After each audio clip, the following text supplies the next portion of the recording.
This is Weekends with Mark Gibson for Simon Beaumont on 882 6PR. It is the 19th of March, 2022. Well, on the 19th of March, 1932, 90 years ago today, the Sydney Harbour Bridge opened. It was quite an official opening. If you remember seeing some of the old archival footage of the ribbon cutting about to happen and the man rides in on horseback and slashes the ribbon.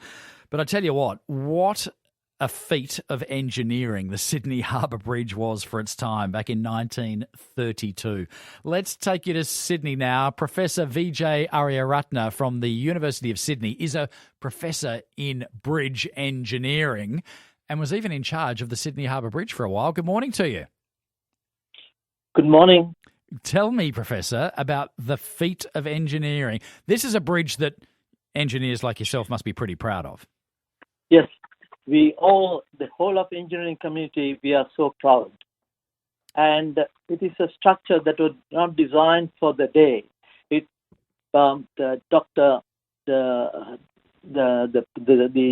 chief engineer of the bridge, he had a foresight. He designed for the generations to come. Dr. John Bradfield, he was a visionary, and he designed for many, many generations.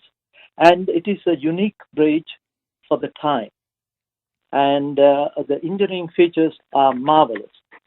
And the construction of it is another very important aspect of the bridge. Tell me about it. In the time, I guess the aim was it was that real connector, wasn't it, from the city to the North Shore, to the northern suburbs of Sydney. And look at it all these years later. I mean, how many millions of people would have crossed over that bridge? Exactly, Mark. The idea of connecting the North Shore to the South Shore began as early as 1815, when a proposal came from a convict architect, Francis Greenway. So it goes back into 1815.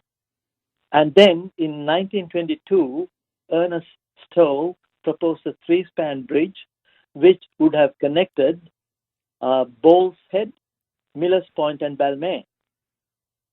Then in 1914, Dr. Bradfield was appointed Chief Engineer of Sydney Harbour Bridge and also the Metropolitan Railway construction. And these two projects happened together. And if those two didn't happen together at that time, Sydney wouldn't be the metropolitan Sydney that we all enjoy today and which will be enjoyed by many generations to come. Absolutely. And I tell you what, many tourists from over here in the West, plenty of people would have gone over there, not just seen it, driven over it, walked over it, taken a photo of it, but these days you can climb it. I wonder what John Bradfield would think about people climbing his bridge. That's right. And I don't think he would have dreamt about that. And not only that, Mark, anybody thinking of Sydney, what do they think? They will think the first thing that comes to anybody's mind is Sydney Harbour Bridge.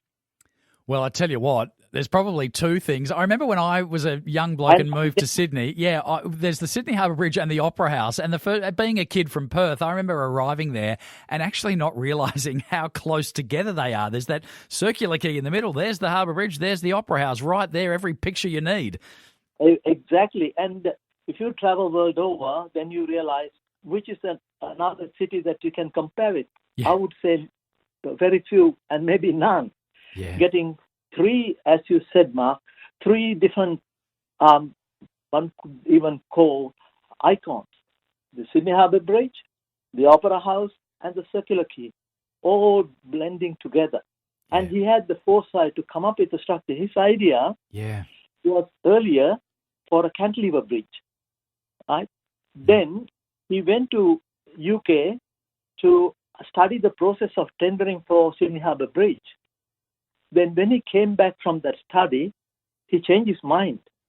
And he said, no, what would be the best would be a two-pin arch, steel arch. And there we go. That's the beginning. And then the government of the day called for proposals. And 24 proposals were received from 6 companies. And finally, the tenders were assessed and the British company Dorman and Long was awarded the contract.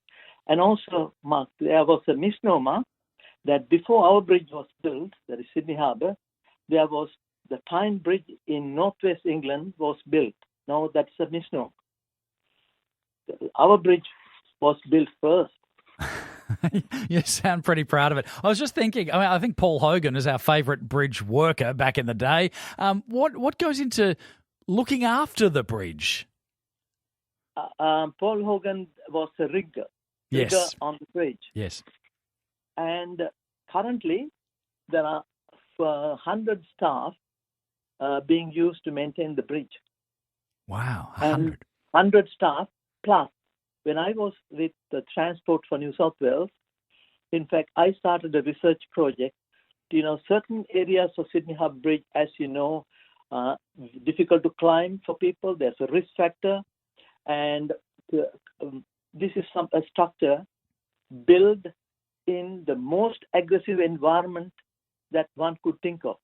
It is in the marine environment. So when it comes to corrosion, there's a high tendency for it to corrode. So we had to keep on top of it and see that there is no corrosion happening. Or as soon as we detect, we remedy it so that the structure will not get structurally affected. Yeah. And to that end, we did a research project and developed a robot which can trace the area, that it can travel and trace the area, and then you can blast and clean that surface. And not only that, the blasting, the powder that escaped to the atmosphere, we can't allow that to happen, and we can capture that. It is sucked into a bag, and also we can then paint it. So at the present moment, 100 people and 2 robots are maintaining the bridge. Incredible. 100 people. Professor, we're out of time. Thank you so much. Enjoy the celebrations that are going on in Sydney today for 90 years. What an incredible feat it was. And I tell you what, next time, I reckon I'll get someone on. The bridge is one thing. You know what fascinates me? We'll get someone on next time to talk about the tunnel. Perth 6 p.m.